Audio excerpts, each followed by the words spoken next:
Olá, pessoal, tudo bem? Entramos agora na nossa aula 2, que trata da questão dos sons e do seno. A correlação existente entre o som que produzimos e a função senoide. Nós vamos ter essa aula porque um dos componentes que nós utilizamos no nosso robô foi o buzzer. Não só o buzzer, mas também nós trabalhamos com a onda do sensor ultrassônico. Mas mais especificamente agora aqui do buzzer, ok? Então, nós vamos trabalhar com as senoides. O som, ele é representado por senoides, mas antes disso, vamos relembrar alguns conceitos elementares do triângulo retângulo, um triângulo tão querido e tão usado em todas as áreas aplicadas da matemática, visto que é um dos das figuras geométricas mais utilizadas na engenharia civil, ok? Então, nós temos aqui o triângulo retângulo, e esse triângulo retângulo, ele tem como característica ele ser metade de um polígono quadrado ou um retângulo, e a configuração dele é o seguinte, dados 3 lados, porque é um triângulo, 3 lados, triângulos, sendo um deles um ângulo de 90 graus, tem algumas divisões que os gregos percebiam que eu poderia fazer entre os lados desse triângulo. Eu poderia, por exemplo, tomar uma divisão, uma razão entre o lado B e o C.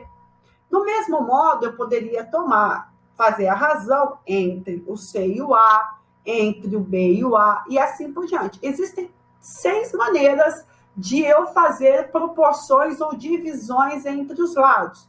Eu posso fazer B sobre A e trocar A sobre B. Eu posso fazer as duas divisões. Eu posso fazer C sobre A ou A sobre C. Eu posso fazer B sobre C ou C sobre B. À medida que eles iam fazendo essas divisões, mediante alguns ângulos, porque um ângulo aqui é fixo, porque você tem um triângulo dado, eles percebiam um valor constante. Então, eles começaram a dar nomes para essas divisões. Primeiro, que eles começaram a nomear o lado A como hipotenusa, B e C e os catetos, o lado maior é a hipotenusa, e assim a relação pitagórica, o quadrado da hipotenusa é igual à soma dos quadrados dos catetos. E daí eles falam assim, tá bom, então essa divisão de B sobre A em relação a esse ângulo θ, eu vou chamar de seno. Então, quem é o seno? É a divisão do B sobre A, uma das 6 divisões que eu tenho anteriormente. Mas eu posso escrever que o seno é o cateto, porque eu chamei de cateto, é um nome usual para a época.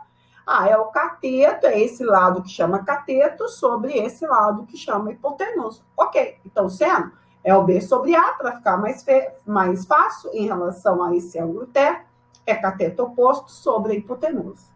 Se eu inverter a posição numérica, então, se eu tiver o valor inverso, eu vou ter a cossecante.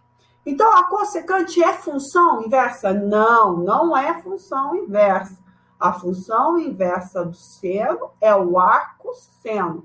É o arco. Qual é o arco cujo seno vale esse valor? Isso é função inversa. O que nós temos aqui é um valor numérico inverso. Então, se aqui é 1 sobre 2, aqui vai ser 2 sobre 1. Então, o inverso do seno é o cosseno, é o cossecante.